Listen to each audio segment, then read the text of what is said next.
हाँ तो फ्रेंड्स, आज की इस वीडियो में हम लोग देखने वाले हैं रिएक्ट टेबल 8 के कॉलम साइजिंग फीचर के बारे में। ठीक है, काफी कमाल का और बहुत ही इंटरेस्टिंग फीचर है। इसको हम लोग इंप्लीमेंट करेंगे, वो भी बहुत ही इजी तरीके से। मैं आपको बताऊंगा कैसे आप इसको इंप्लीमेंट कर सकते हैं। सबसे पहले क्या करते हैं, इसका जो डेमो है, इसका फाइनल आउटपुट देख लेते हैं और फिर हम लोग इसके बारे में डिस्कस करेंगे और देखेंगे कैसे इसको हम लोग बहुत ही ईजी तरीके से इंप्लीमेंट कर सकते हैं। ठीक है, तो सबसे पहले इसका फाइनल डेमो देख लेते हैं। तो ये कॉलम साइजिंग, जैसे इसका नेम से समझ में आता है कि कॉलम को इजीली रिसाइज कर सकते हैं, मतलब कि ठीक है। तो ड्रैग करके सिंपली, जैसे कि मुझे फर्स्ट नेम को रिसर्च करना है तो यहाँ पर सिंपली क्लिक करना, और देखो यहाँ पर कर्सर भी आ जाएगा। और जैसे आप क्लिक करेंगे तो वो देखो एक्टिव हो जा रहा है। ये तो पिंक कलर का दिख रहा है। आप अपने हिसाब से कलर सेट कर सकते हैं, सारा कुछ मैं बताऊंगा। तो देख लेते हैं, इसको आप इजीली इस तरीके से रिसर्च कर सकते हैं। ठीक है, अब मान लेते हैं कि जैसे इसका रियल वर्ल्ड एग्जाम्पल है, ये एक तरह से रियल वर्ल्ड एग्जाम्पल ही है। अब ये फोन नंबर अजीब सा दिख रहा है, यहाँ टूटा फूटा इस तरीके से दिख रहा है, तो आप इसको क्या करिए, यहाँ से रिसर्च कर दीजिए। तो एक लाइन में आ गया तो अच्छा लग रहा है। ठीक है, ऐसे ये डेट ऑफ बर्थ है, तो यहाँ पर ये 2 लाइन में टूट के आ रहा है, तो सिंपली इसको अगर आप थोड़ा सा बड़ा कर देंगे तो ये इस तरीके से रिसाइज हो गया। ठीक है, तो बहुत इजी तरीके से आप किसी ग्रुप को भी रिसर्च कर सकते हैं। जैसे कि अगर हम लोगों ने कॉलम को रिसर्च किया तो फुल नेम इसके ऊपर आता है ग्रुप पे, तो आप इस ग्रुप को भी इस तरीके से पकड़ के रिसर्च कर सकते हो। तो इक्वली सबका विथ उस तरीके से सेट होगा। ठीक है, आप सेपरेटली भी कर सकते हैं, इंडिविजुअली अगर एक एक का करना है, और आप चाहे तो ग्रुप का भी इस तरीके से रिसर्च कर सकते हैं। ठीक है, अपने हिसाब से काफी कमाल का और बहुत ही अच्छा फीचर है। इसको मैं बहुत बताऊंगा, मतलब बहुत ही बताऊंगा कैसे आप इजीली इसको इंप्लीमेंट कर सकते हैं। और एक इसका तरीका है रिसर्च की, ये तो हो रहा है कि जैसा आप रिसर्च करें उस तरीके से हो रहा है। इसका और एक है, वो भी मैं आपको दिखा देता हूँ। हाँ तो फ्रेंड्स, ये टेबल भी आपको उसी तरीके से देखने को मिलता है, लेकिन इस फीचर का थोड़ा सा एक्सटेंडेड वर्जन है। यानी कि दो तरह का होता है रिसाइजिंग में। एक होता है कि आप, जैसे मैंने थोड़ी देर पहले दिखाया, वो था ऑन चेंज वाला, ये था ऑन इंड वाला। इसमें क्या होता है चलिए देख लेते हैं। जैसे इसको मैंने क्लिक किया, एक्टिव हो गया। अब मैं अगर इसको इस तरह से रिसर्च करता हूँ तो कॉलम रिसर्च नहीं होगा, लेकिन यहाँ पर एक यूजर एक्सपीरियंस एक अच्छा मिलेगा कि यूजर को पता चलेगा कि एक अनुमान लग जाएगा कि भाई कहाँ तक रिसर्च करना है। ठीक है, ऐसे यहाँ तक रिसर्च करना है, तो यहाँ तक ला के जैसे इसको छोड़ेंगे तो वहाँ तक ये रिसर्च हो जाएगा। ठीक है, जैसे इसको, ठीक है, उस तरीके से ये रिसर्च होगा।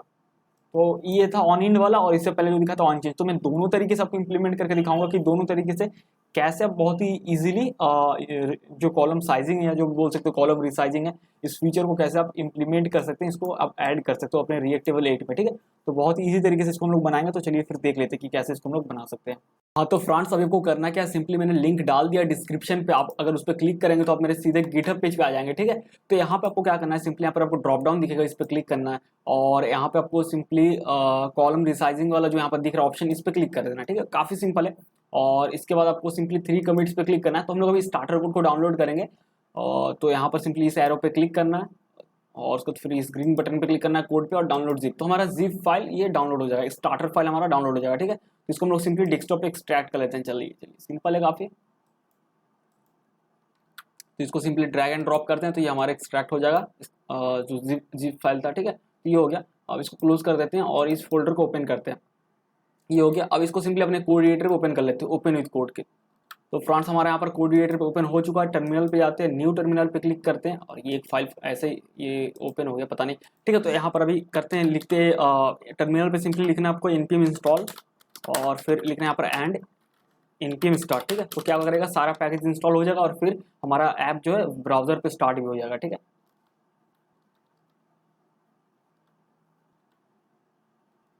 हाँ तो फ्रेंड्स, हमारा ब्राउजर पे रेंडर हो चुका है एप्लीकेशन। ठीक है, तो अब हम लोग यहाँ पर बहुत ही इजी तरीके से और बहुत ही सिंपल तरीके से देखने वाले कि कैसे हम लोग कॉलम रिसाइजिंग फीचर को इंप्लीमेंट कर सकते हैं। ठीक है, तो यहाँ पर सिंपल सा टेबल, ये स्टार्टर टेबल है, जो कि स्टार्टिंग के वीडियो से मैंने बनाया, मतलब मैं बना के दिखाया कर रहा था, वही सेम टेबल है, बस थोड़ा सा स्टाइलिंग चेंज किया हुआ है, वही सेम टेबल है। ठीक है, तो अब इसमें हम लोग कॉलम रिसाइजिंग का फीचर इंप्लीमेंट करने वाले हैं। तो चलिए वापस आते हैं कोड एडिटर पे, और इसको मिनिमाइज करते हैं, कंट्रोल जे प्रेस कर देते हैं, तो वो टर्मिनल हमारा मिनिमाइज हो जाएगा। अभी सोर्स फोल्डर के अंदर कंपोनेंट्स में जाते हैं, और बेसिक टेबल डॉट जेएस पे इसको ओपन कर लेते हैं। डबल क्लिक करते हैं, ये फाइल हमारा ओपन हो गया। ठीक है, तो अभी क्या करना है, चेंजेस, तो सिंपली कीबोर्ड से कंट्रोल की और 0 एक साथ प्रेस करेंगे तो कोड आपका कॉलेप्स हो जाएगा। ठीक है, काफी सिंपल है। और यहाँ से सिंपली जो बेसिक टेबल का कंपोनेंट इसको ओपन करते हैं। चलिए, इसलिए कॉलेप्स कर लेना ताकि बाकी चीजें डिस्ट्रैक्ट ना करें हमें, इसलिए। ठीक है, तो अभी करना है क्या, सिंपली देखते हैं। सबसे पहले आपको क्या करना है, टेबल का विड्थ सेट करना है। ठीक है, तो यहाँ पर अगर करना है सेट, तो भाई ये तो HTML, मतलब HTML है मानता हूँ, लेकिन ये JSX वाला है ना, जो सिंपली रिएक्ट हम लोग बोलते हैं। तो यहाँ पर स्टाइलिंग अगर देना तो सिंपली आप स्टाइल लिखना होगा, और फिर आपको यहाँ पर डबल करली ब्रेसेस देना होगा। बहुत लोग कंफ्यूज होते हैं, भाई डबल क्यों देना होगा, इसके अंदर प्रॉपर्टी देंगे तो डबल क्यों। तो जब आप प्रॉप्स पास करते हो तो सिंपल उसका रूल है कि आपको करली ब्रेसेस देना होता है। ठीक है, लेकिन जब स्टाइलिंग करते हो तो आपको क्या होता है, ऑब्जेक्ट ऑब्जेक्ट मतलब आप देते हो ना ऑब्जेक्ट फॉर्म में। तो एक तो पहले बाहर वाला जो करली ब्रेसेस हो गया, ये प्रॉप्स का रूल जो होता है रिएक्ट में, उसके लिए हो गया। और जो अंदर वाला करली ब्रेसेस है, ये सिंपली जो आप स्टाइलिंग के लिए देते हो ना ऑब्जेक्ट में सारा प्रॉपर्टीज होता है CSS का वो, ठीक है। तो दोनों का अपना अपना रीजन है, ऐसा नहीं कि यहाँ पर कुछ अलग है कि भाई डबल देना है ऐसे, ठीक है। तो ये बता दिया। तो चलो अब कैसे करेंगे, तो सबसे पहले हमें टेबल का विड्थ सेट करना होगा। अब ये सब क्यों करना वो सारा कुछ मैं आपको बताऊंगा, टेंशन मत लो, रीजन ही बताऊंगा उसके पीछे का रीजन। अभी विड्थ सेट करते हैं। अब विड्थ यहाँ पर ऐसा नहीं कुछ भी लिख देंगे 100 px 500 px, ऐसा नहीं, ये डायनेमिक होना चाहिए। डायनेमिक यानी कि भाई जब हम लोग इसको, जो ओरिजिनल एग्जांपल मैंने आपको दिखाया था वो मैंने अभी ओपन नहीं किया, जो भी हो, जब हम लोग इसको ये करेंगे रिसाइज करेंगे ना, तो भाई विड्थ जो है डायनेमिक होगा ना। टेबल का विड्थ, बहुत चीज़ों का विड्थ डायनेमिक होगा, बट अभी उतना मत सोचो, अभी सिंपल सोचो। जब हम लोग मान लो इसको हम लोग बड़ा कर रहे हैं, तो ऑब्वियसली भाई टेबल का साइज बड़ा होगा, ठीक है। तो हम लोग कैसे उसको कैलकुलेट करेंगे, तो हम लोग को मैनुअली कुछ भी कैलकुलेट नहीं करना है, सिंपल बहुत ईजी है। जो इंस्टेंस यहाँ पर आ रहा है, ठीक है, इंस्टेंस से अगर रुक जाओ, मैं आप कॉन्सोल लॉग करके आपको दिखा देता हूँ एक बार, ताकि ना आपको इजीली समझ में आ जाए। स्टाइल को ऐसे रहने देते हैं और यहाँ पर बस इंस्टेंस को कॉन्सोल लॉग करते हैं ताकि समझ में आ जाए कि क्या कहाँ से आ रहा है, ठीक है।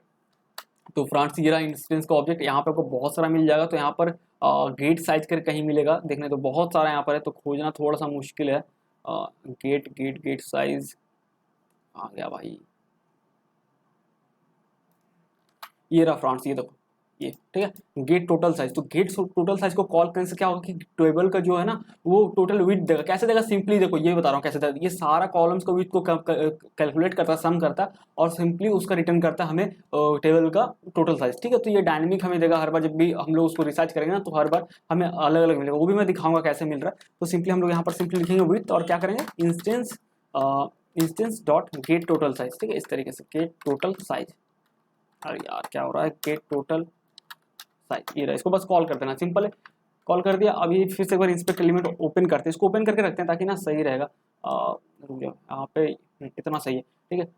एलिमेंट पे जाते हैं और आपको दिखेगा एक चीज़ दिखाना चाहता हूँ, बॉडी टेबल। ये देखो टेबल का, देखो यहाँ पर जो ब्राउजर का जितना भी ना, मतलब जितना ये विड्थ ले रहा है सारा कॉलम्स कैलकुलेट करने का, जो टेबल का, सॉरी टेबल का जो विड्थ है 1350 px हो गया, ठीक है। तो हमने तो लिखा नहीं था ना कि 1350 px वाई सेट हो जाओ, ये डायनेमिकली कैलकुलेट किया और कैलकुलेट करके ये देता है। तो आपको यहाँ पर कुछ भी मैनुअली नहीं करना है, ये सारा कुछ ये खुद कैलकुलेट कर लेगा। तो पहला स्टेप था कि आपको ना टेबल को विड्थ इस तरीके से सेट करना है, ठीक है। अब दूसरा क्या करना है, यहाँ पर टी हेड पे जाते हैं, ठीक है। टी हेड को ओपन करते हैं और इसको ओपन करते हैं TR, सिंपली TH के अंदर जाना है आपको, ठीक है, क्योंकि वहीं पर सारा काम होने वाला है।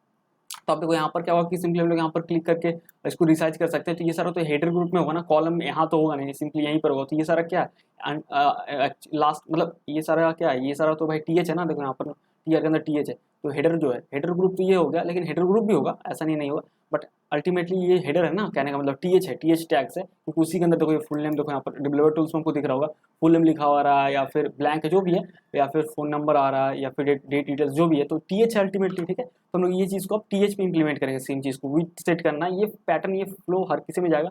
तो TH पे आते हैं, यहाँ पर क्लिक करते हैं। तो इसमें हम लोग, इसमें फ्रंट हम लोग कैसा साइज लेंगे, काफ़ी सिंपल है। पहले स्टाइल देते हैं इसी तरीके से और फिर इसका विड्थ सेट करते हैं और इसके बाद फिर हम लोग लिखेंगे यहाँ पर, जो क्योंकि ये लूप चल रहा है ना, हेडर ग्रुप्स लूप चल रहा है, उसमें हर एक हेडर आ रहा है, फिर हर एक हेडर लूप चल रहा है। तो सिंपली उसमें मतलब हेडर्स लूप चल रहा है, जिसमें कि हर एक आइटम को हम लोग एज ए हेडर मान ले रहे हैं। हर एक आइटम ये नहीं, ये सारा first name middle name last name age, ये सारा को हेडर मान ले रहे हैं।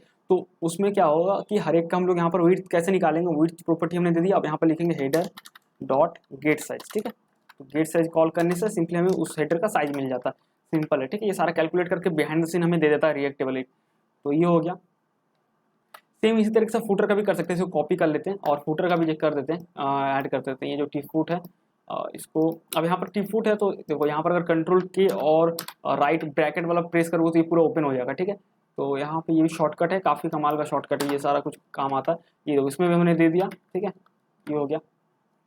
अब देखो, अब यहाँ पर आप बोलोगे भाई इतना कुछ तो करना, बट कुछ हो नहीं रहा अभी तक। अभी हम लोग इंप्लीमेंट करेंगे, लेकिन जो बिहाइंड द सीन कुछ सेटअप करना होता है वो सारा सेटअप कर रहे हैं। और मैं आपको उसका लॉजिक भी समझा रहा हूँ, क्यों, क्योंकि देखो जब हम लोग अब ये सारा क्यों कर रहे हैं अभी मैं बताता हूँ, अभी आगे हम लोग बढ़ने वाले, लेकिन उससे पहले बताते हैं कि ये सबका विड्थ इस तरह से डायनेमिक सेटअप करने से क्या हो जाएगा, मतलब नहीं भी करते तो भाई तो कोई दिक्कत नहीं था, क्यों करना भाई, वो इसलिए करना जब आप उसको रिसर्च करोगे ना तो सब कुछ डायनेमिकली कैलकुलेट करेगा, रिएक्टेबल बिहाइंड द सीन सारा कैलकुलेट करके आपको देगा ना कि ऐसा। तो अब अगर आप इसको रिसर्च करते हो तो इसका विड्थ तो बड़ा हो गया ना, पहले इतना तो रहा नहीं, फिर आप कैसे सेट करोगे, तो वो डायनेमिकली कैलकुलेट करके देगा। अब क्या होगा कि जब जैसे वो चेंज होगा ना, तो जब भी ये कॉल हो रहा है, ये जैसे कॉल हो रहा है ना, ठीक है, तो ये फिर उसका अपडेटेड वैल्यू यहाँ पर सेट होगा। जैसे कहने मतलब कहाँ था भाई, ये देखो टेबल को विथ अपडेटेड वैल्यू सेट होगा, वो सारा कुछ मैं आपको दिखाऊंगा डेवलपर टूल्स में, ऐसा नहीं कि भाई कुछ दिखेगा नहीं, यहाँ पर आपको दिख जगह अपडेट होता हुआ, ठीक है। तो इसीलिए हम लोग यहाँ पर सेटअप करते हैं कि जब हम लोग रिसर्च करेंगे ना, तो उस वक्त क्या होगा, डायनेमिक वैल्यू जो होगा टेबल, चाहे वो टेबल का फुल विड्थ हो, चाहे हेडर का विड्थ हो, जो हमने अभी सेट किया ना, हेडर या फुटर का जो हेडर का जो सेट किया विड्थ हो, सारा वो डायनेमिकली अपडेट होगा, मैं सब कुछ आपको दिखाऊंगा और आपको दिखेगा, ठीक है। तो ये हो गया हमारा। तो अब हम लोग मेनली उतरते हैं यहाँ पर कि कैसे हम लोग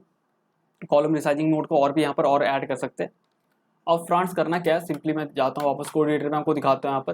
देखो सीन क्या काफ़ी सिंपल है। यहाँ पे जो हेडर यहाँ पर है, मतलब जो ये TH हो रहा है ना, इसके जस्ट बगल में हमें एक डिव देना है।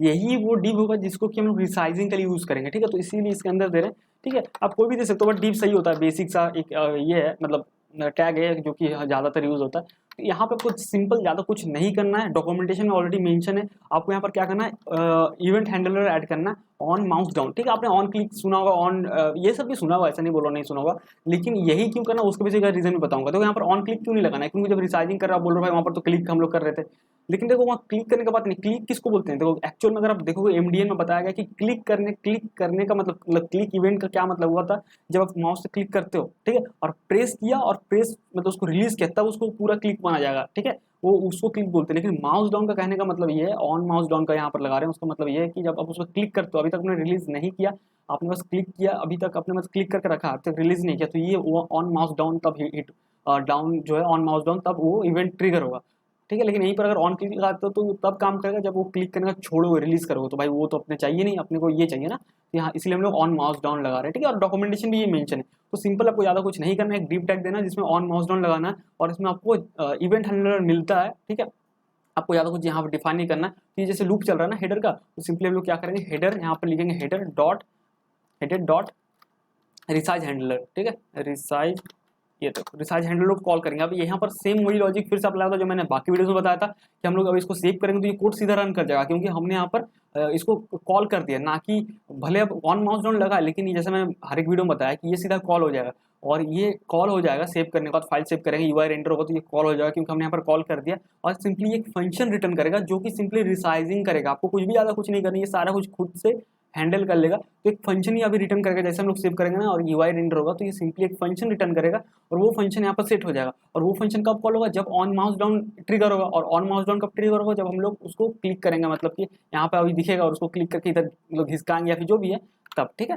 तो सिंपल सा लॉजिक, इसको सेव करते हैं। और एक यहाँ पर आपको ऐड करना है ऑन टच स्टार्ट, ठीक है। तो सिंपली ये सारा कुछ आपको डॉक्यूमेंटेशन मेंशन मिल जाएगा, और सारा चीज़ का मैं रीजन भी आपको बता दे रहा हूँ कि क्यों करना है ये सारा कुछ। तो यहाँ पर सिंपली सेम ही चीज़ को आपको देना है, ऑन टच स्टार्ट में header dot gate resize handle, same उसी को यहाँ पर ऐड करना, कुछ अलग नहीं, इसको कॉल कर देना, ठीक है। ये हमने यहाँ पर दे दिया। अब इसको सेव करते हैं। अब इसको अगर एक बार आप रिफ्रेश भी कर लो तो कर सकते हो, ऑटोमेटिक ही हो जाता है। बट आप बोलोगे भाई यहाँ से कुछ तो हो नहीं रहा है रिसाइजिंग, तुम तो बोले थे भाई सुब्रो तो कि यहाँ से हो जाएगा अभी और कुछ नहीं करना। अब तो इसलिए नहीं हो रहा कि भाई ये डीप ही इस चीज़ का मतलब रिस्पॉन्सिबिलिटी ले रहा है कि इसको रिसाइजिंग करने का, बट डीप दिख नहीं रहा है। हाँ भाई क्यों नहीं दिख रहा है, तो यहाँ पे हम लोग थोड़ा सा CSS भी ऐड करना होगा, लेकिन उससे पहले भी ट्राई करके देखते हैं अगर हो जाए। जैसे मैं भाई देखो डीप इसलिए नहीं दिख रहा है क्योंकि इसके अंदर कोई कंटेंट नहीं है, सिंपल सा लॉजिक है। कोई टैग के अंदर अगर कंटेंट रहे तभी तो दिखेगा ना, कंटेंट नहीं रहे तो फिर आपको विड्थ और हाइट सेट कर सकते हो CSS से, ये भी लॉजिकल है, तब दिखेगा। बट अभी मान लो कुछ कंटेंट ऐसे ऐड करते हैं, मैं जैसे SS लिखता हूँ, सिंपल है, ठीक है। अब जो है यहाँ पर SS दिख रहा है, ठीक है, कोशिश करके देखते हैं यहाँ पर, देखो ये हुआ, ठीक है, लेकिन ऑन फ्लाई में नहीं हो रहा। मेरा कहने का मतलब जैसे हम लोग कर रहे तो मतलब पहले जैसे दिखाया था ना, दो मोड है, एक ऑन चेंज और एक ऑन इंड है, तो हम लोग मोड सेट कर देंगे, टेंशन मतलब। रुको अभी मैं आपको दिखाता हूँ, ये है, ठीक है। इस पर क्लिक करो और इसको आप रिसाइज में ड्रैग करने से करो, रिसाइज करो, यहाँ तक मैं लेकर आया, ठीक है। ये देखो रिसाइज हो गया, ये देखो रिसाइज हो रहा है।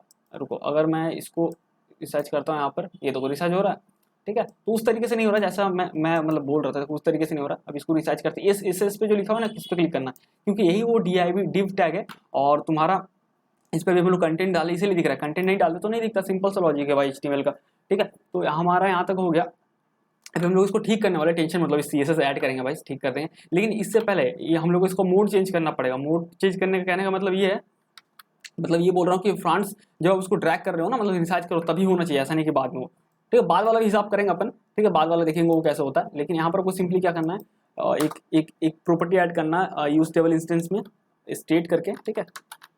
और बस आपको यहाँ पर करली ब्रेसेस एक ऑब्जेक्ट इसमें पास कर देना, और इसके अंदर आपको कॉलम रिसाइजिंग मोड सेट करना है। देखो ऑटोमेटिक आ गया कॉलम रिसाइज, ओ सॉरी स्टेट नहीं, सॉरी ये स्टेट नहीं, ये फीचर थोड़ा अलग तरीके से, तो यहाँ पर स्टेट के अंदर नहीं, सॉरी फ्रेंड्स, आपको यहाँ पर डायरेक्टली लिखना है कॉलम रिसाइज मोड, ये रहा, ठीक है। और यहाँ पर आपको लिखना ऑन चेंज, दो ही वैल्यू है, ऑन चेंज और ऑन इंड। जो अभी देख रहे थे वो शायद ऑन इंड था, ऑन चेंज यानी कि सिंपल सा लॉजिक है। ऑन चेंज यानी जो HTML में इनपुट में देखते हो ऑन चेंज और नॉर्मली होता है, उससे रिलेटेड नहीं है, बट उसी के जैसा समझ सकते हो। ऑन चेंज यानी जब आप उसमें टाइप करते हो इनपुट पे, जैसे चेंज होता है वो इवेंट ट्रिगर होता है। ऑन इंड जो होता है सिंपली आप समझ लो उसको ऑन ब्लर जैसा, कि जब आप टाइप करते हो तब वो नहीं होगा, लेकिन जैसे बाहर कहीं क्लिक करते हो तो वो हिट होता है। तो उसी तरीके से समझ लो ऑन चेंज है कि भाई जब भी आप इसको ट्रैक करोगे तभी होगा। जैसे इसको सेव करते हो, अभी चलो देखते हैं अब ये काम कर जाएगा। ठीक है, ये देखो हो रहा है, देखो हो तो गया भाई, देखो कितना ईजी है। आपको कुछ भी ज़्यादा दिमाग लगाने का जरूरत नहीं पड़ा कि भाई ये क्यों हो रहा है। मतलब मैं लॉजिक तो बिहाइंड द सीन आपको समझा ही रहा हूँ, बट फिर भी ज़्यादा यहाँ पर आपको मगजमारी नहीं करना है कि भाई ये सेटअप करना वो सेटअप करना। काफ़ी सिंपल है, बहुत सिंपल तरीके से आप यहाँ पर कर सकते हो। अब देखो कैसे अजीब टाइप से सिलेक्ट हो जा रहा है ना सब कुछ। अभी सबको हम लोग फिक्स करने वाले, ये सिलेक्टेबल भी इसको नहीं बनाएंगे, सिंपली रिसाइजेबल होगा। ठीक है, और इसको ठीक करेंगे, टेंशन मतलब। तो ये हमारे यहाँ तक तो हो गया। चलो अब आगे बढ़ते हैं और देखते हैं कैसे करेंगे। तो सिंपली यहाँ से ना कंटेंट रिमूव कर देते हैं, क्योंकि अब हम लोग इसका, मैंने बोला ना कोई भी टैग है उसमें जब तक आप कंटेंट नहीं देते तो वो रेंडर नहीं, मतलब रेंडर होता है बट वो दिखेगा नहीं। क्या मतलब, कोई लॉजिक नहीं बनता ना, क्या दिखेगा उसमें, आप सिलेक्ट नहीं कर सकते, कंटेंट नहीं है। और एक तरीके से उसको बना सकते हो कैसे, हम लोग को CSS ऐड करना होता है। चलो चलते हैं फिर CSS में। ठीक है, तो index.css में आते हैं फ्रेंड्स, और यहाँ पर हम लोग CSS ऐड करते हैं। काफ़ी सिंपल सिंपल प्रॉपर्टी करेंगे, कुछ कस्टम उस तरीके से नहीं कि भाई बहुत ज़्यादा। तो हम लोग यहाँ पर क्या करेंगे, सिंपली एक क्लास बनाते हैं, जो भी मन करे आप दे सकते हो उसका नेम। तो मैं देता हूँ रिसाइजर, थोड़ा रिलेटेबल नेम है, मतलब लगना चाहिए ना भाई कि उसी से रिलेटेड है। तो अभी तो यहाँ पर माजरा क्या, थोड़ा तो CSS का पोजीशनिंग आपको अगर समझ में आता तो आप इसको और इजीली समझ सकते हो। नहीं तो देख लेना पोजीशनिंग का, यूट्यूब में बहुत सारा वीडियो है, शायद मैंने ही बना के रखा है पोजीशनिंग का, पोजीशन का। और नहीं है तो फिर आप देख लो किसी और का वीडियो, बहुत अच्छे अच्छे वीडियोज है। ठीक है, तो CSS का पोजीशन में क्या होता है, रिसाइजर क्लास ये जो होगा ना, देखो थोड़ा समझ लो चीज़ों को। जो एसेस दिख रहा था, ठीक है, अभी हम लोग उसका विड्थ और हाइट सेट करेंगे, उसका पोजीशन सेट कर देंगे एब्सोल्यूट। एब्सोल्यूट क्योंकि भाई एब्सोल्यूट इसलिए सेट करेंगे कि क्योंकि बात ऐसा समझो, जो रिसाइजर मैंने दिखाया था स्टार्टिंग में ओरिजिनल, वो इधर किसका लास्ट में था। अब ऐसे तो आप कर नहीं सकते हो, कैसे करोगे, कोई लॉजिक नहीं बनता। अगर कंटेंट यहाँ तो भाई हार्डली यहाँ पर आएगा, फर्स्ट नेम के बगल में डिव आएगा, यहाँ तो नहीं आ पाएगा। और यहाँ अगर पुलाना है तो भाई एक ही ऑप्शन है, बिना पोजीशन एब्सोल्यूट और रिलेटिव का कर ही नहीं सकते, पॉसिबल ही नहीं है। तो इसीलिए हम लोग क्या कर रहे हैं, रिसाइजर को यानी जो डिव है उसको हम लोग एब्सोल्यूट कर देना, और उसका जो पेरेंट यानी TH है उसको हम लोग कर देंगे रिलेटिव। समझ रहे हो, उसको रिलेटिव कर देंगे। तो क्या होगा, जब वो रिलेटिव हो जाएगा TH और उसके अंदर डिव जो एब्सोल्यूट होता है, तब हम लोग पक्का उसका एब्सोल्यूट पोजीशनिंग करके इस तरह से राइट कर देंगे। समझ रहे हो, बस वही लॉजिक है। तो हम लोग यहाँ पर रिसाइजर का क्या करते हैं, पोजीशन एब्सोल्यूट करते हैं, अभी उसका रिलेटिव सेट करेंगे। ठीक है, लेकिन अभी के लिए इसका एब्सोल्यूट सेट करते हैं पोजीशनिंग। और यहाँ पर लिखते हैं राइट 0, क्योंकि भाई हमें राइट साइड में उसको 0 चिपका देना। और टॉप 0 यानी एकदम टॉप में एकदम चिपका रहे। ठीक है, सिंपल सा लॉजिक है। और क्या करते हैं, यहाँ पे जो टी हेड और तुम्हारा TH नहीं फ्रंट्स, TH ये रहा TH, और यहाँ पर है ना, तो यहाँ पर सिंपली पोजीशन रिलेटिव कर देते हैं, पोजीशन रिलेटिव। ठीक है, इसको सेट कर देते हैं और सेव करते हैं। तो अभी क्या करेंगे, अभी भी कुछ नहीं दिखेगा, क्योंकि मैंने बोला था ना विड्थ हाइट सेट करना पड़ेगा। अगर कंटेंट नहीं तो भाई वो दिखेगा नहीं, लेकिन कैसे दिखेगा, CSS के थ्रू। कैसे, विड्थ और हाइट सेट करके। तो हम लोग विड्थ जितना आपको अच्छा लगा दे दो, मैं सिंपली 5 पिक देता हूँ। ठीक है, हाइट लेकिन 100% देना होगा, तभी ना वो पूरा हाइट लेगा अपना पेरेंट का। तो सिंपली हाइट देते हैं 100%, यानी कि अपना पेरेंट का हाइट। ठीक है, और यहाँ पर बैकग्राउंड कलर सेट कर देते हैं। ठीक है, आपको जो अच्छा लगा आप सेट कर सकते हो। तो मैं बैकग्राउंड कलर, ठीक है, इस तरीके से। तो मैं यहाँ पर दे रहा हूँ RGB है, यानी रेड ग्रीन ब्लू, और अल्फा अल्फा यानी कितना ओपेसिटी रहेगा। तो 0 का सेट कर दे रहे अपन। ठीक है, 0 0 0 और 0.5 यानी कि ब्लैक का ट्रांसपेरेंट वर्जन। ठीक है,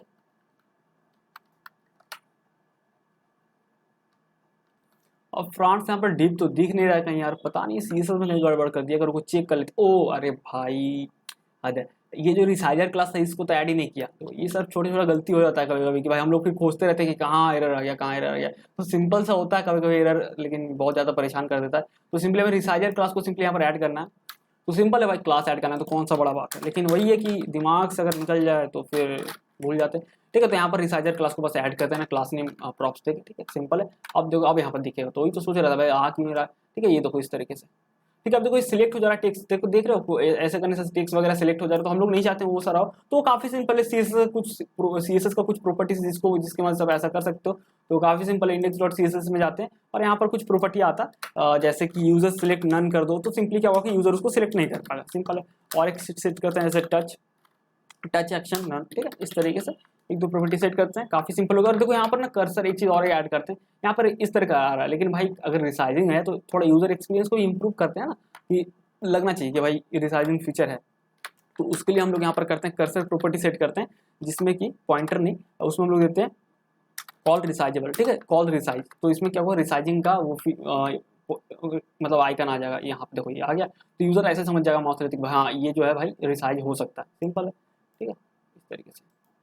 इसको अगर मैं रिलोड कर देता हूँ, हालांकि ऐसे भी सही था, लेकिन मेरा माउस थोड़ा खराब है इसलिए इस तरह का अजीब आपको दिखता होगा, वरना आपके हिसाब से अगर आप ट्राई करो तो सही जाएगा। ठीक है, मेरा माउस थोड़ा खराब है।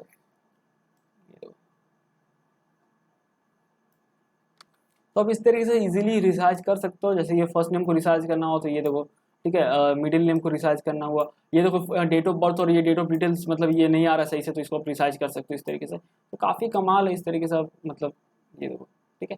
फ़ोन नंबर जैसे आपको चाहिए तो आप सिंपली उसको ग्रुप को भी रिसार्च कर सकते हो कि दोनों के बजाय आप एक ही को रिसार्च करोगे तो दोनों ग्रुप का इक्वली रिसार्च होगा फिर। ठीक है, जैसे यहाँ पर माउस लिया, क्लिक किया, ये देखो, ठीक है।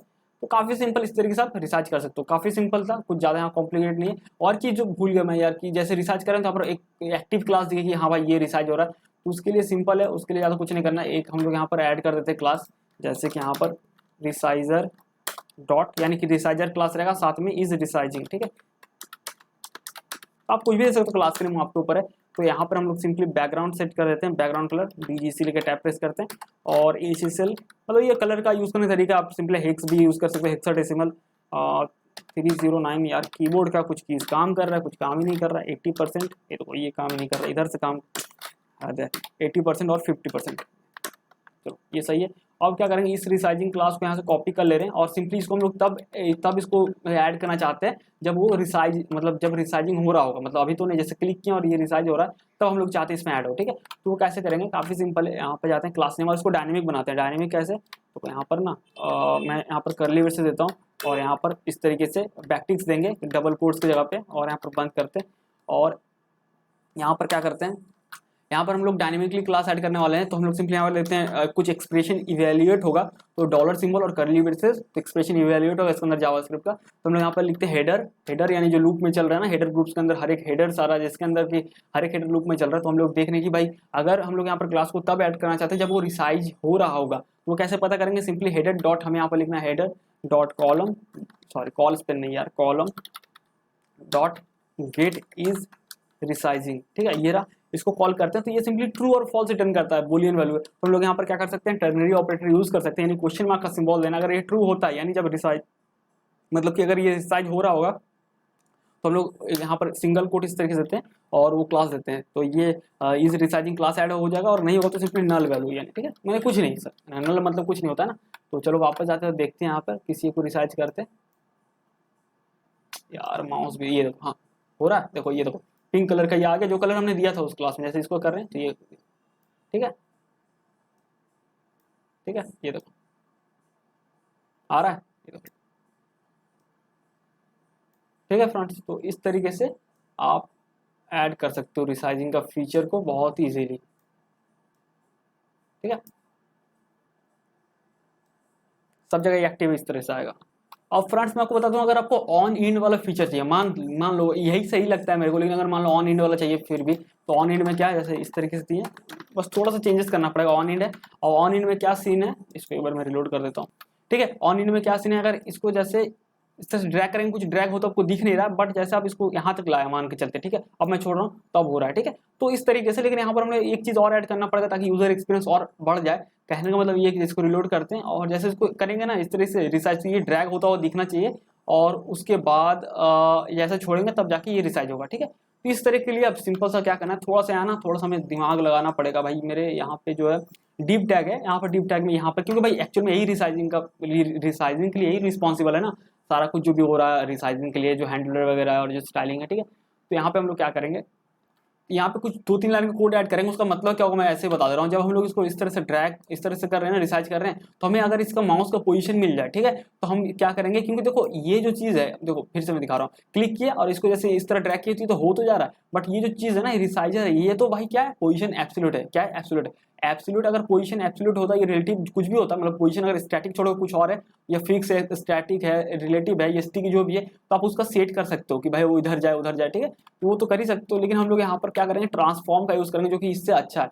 ठीक है, ट्रांसफॉर्म यानी जिसमें ट्रांसलेट एक्स करते हैं तो एक्स एक्सिस पे उसका मूव करा सकते हो, सिंपल सा लॉजिक है। तो हम लोग वही करेंगे, हम लोग सिंपली पोजीशन को निकालेंगे ऑन टाइम में कि भाई कितना भी हो रहा है, और उसका सिंपली सेट कर देंगे। देखो कैसे होगा, इजीली स्टाइल लगाते हैं इस तरीके से और डबल कर लिए वैसे देते हैं, सिंपल है। अब यहाँ पर लगाते हैं अपन ट्रांसफॉर्म। ठीक है, ट्रांसफॉर्म प्रॉपर्टी देते हैं, और यहाँ पर क्या करते हैं हम लोग, यहाँ पर भाई सिंपली उसका वैल्यू निकालेंगे। तो सिंपली लिखेंगे header, header dot column, sorry header dot column ठीक है, हेडेड डॉट। अब देखो यहाँ पर हम लोग पोजीशन तब देना चाहते हैं जब रिसाइज हो रहा हो, ऐसा तो नहीं भाई कभी भी दे देंगे, मतलब कुछ यूजर रिसाइज नहीं भी कर रहा है तब भी दे देंगे, इसका कोई मतलब नहीं बनता ना। यूजर जब रिसाइज कर रहा होगा तब उसका देंगे, तो वही लॉजिक बनता है। तो हम लोग पहले चेक कर ले रहे हैं वही चीज़, तो इसलिए ले रहे हैं यहाँ पर सेम वही चीज़ जो पहले हम लोग क्लास ऐड करने के लिए जो कंडीशन यूज कर रहे थे, headed dot column dot gate is resizing. ठीक है, गेट इज रिसाइजिंग, ये रहा। इसको कॉल करेंगे, ये सिंपली ट्रू रिटर्न करेगा कब, जब हम लोग इसको रिसाइज कर रहे होंगे, मतलब कि इस तरीके से। और फॉल्स कब करेगा, जब यानी रिसाइज नहीं कर रहे होंगे, यानी अब जैसे मैंने छोड़ दिया तो फिर वो फॉल्स हो गया। ठीक है, तो वो हो गया। तो हम लोग यहाँ पर क्वेश्चन मार्क लगाएंगे, तो अगर भाई ट्रू होता तो इसके अंदर हम लोग अभी कुछ ऐड करने वाले कोड, अगर नहीं होता ट्रू यानी सिंपली एम्प्टी, मतलब इस तरीके से। ठीक है, मतलब कि नल वैल्यू बोल दो या फिर एम्प्टी स्ट्रिंग, कुछ भी नहीं करना है, मतलब ट्रांसफॉर्म कुछ भी नहीं करना है। और अगर वो रिसाइजिंग हो रहा हुआ तो सिंपली हम लोग यहाँ लिखेंगे ट्रांसलेट एक्स, क्योंकि हमें सिर्फ एक्स एक्सिस पे करवाना है ना, मूव करवाना है भाई मेरे, इसलिए ट्रांसलेट एक्स लिखते हैं। और यहाँ इसके अंदर हम लोग को वैल्यू देना होता है, जैसे मैं लिखूंगा 100 px, तो ये क्या होगा, वो अपने पोजीशन तक मैं दिखा भी देता हूँ। अगर मैं लिखता हूँ 100 px, यार मेरा कीबोर्ड भी कमाल का है, कुछ किस काम करे कुछ ना ही काम करे। ठीक है, तो यहाँ पर अगर हम लोग 100 px लिखते हैं तो देखो क्या होगा, जैसे हम लोग इसको मैं एक बार रिलोड करता हूँ, जैसे मैं इसको ये करूँगा ना, देखना 100 px जहाँ वहाँ से 100 px आगे बढ़ जाएगा, देखना, देखिए ध्यान से, ये तो हो गया। देख लो, मैंने अभी तक माउस होल्ड करके रखा, मैंने कहीं रिसाइज भी नहीं किया, बट भी वो देखो 100 px उधर चल गया। ठीक है, मैंने रिसाइज भी नहीं किया, किसी को मैं क्लिक करूंगा, देखो ये देखो 100 px आगे भाग रहा है। तो यही चीज़ हम लोग डायनेमिकली वैल्यू लेंगे, ना कि भाई इस तरीके से लिखेंगे 100 px। ठीक है, वो कैसे लेंगे, बहुत ही सिंपल है। हम लोग को जो हम लोगों ने टेबल इंस्टेंस क्रिएट किया हुआ है ना, इंस्टेंस जैसे वेरिएबल इंस्टेंस, जो वेरिएबल हमने बनाया जिसमें कि टेबल इंस्टेंस हमने क्रिएट किया, यूज टेबल इंस्टेंस को कॉल करके, ये जो इंस्टेंस वेरिएबल है इसी में से सारा कुछ आता है। तो हम लोग यहाँ पे लिखेंगे इंस्टेंस ओ सॉरी, ऐसे नहीं, ऐसे लिखने का कोई मतलब नहीं बनता। यहाँ पर हमें अगर हमें जावास्क्रिप्ट इवेल्युएट करना, एक्सप्रेशन देना है, तो सिंपली हमें डॉलर सिंबल और करली ब्रेसेस देना होगा। और फिर हम लोग यहाँ पर लिखेंगे इंस्टेंस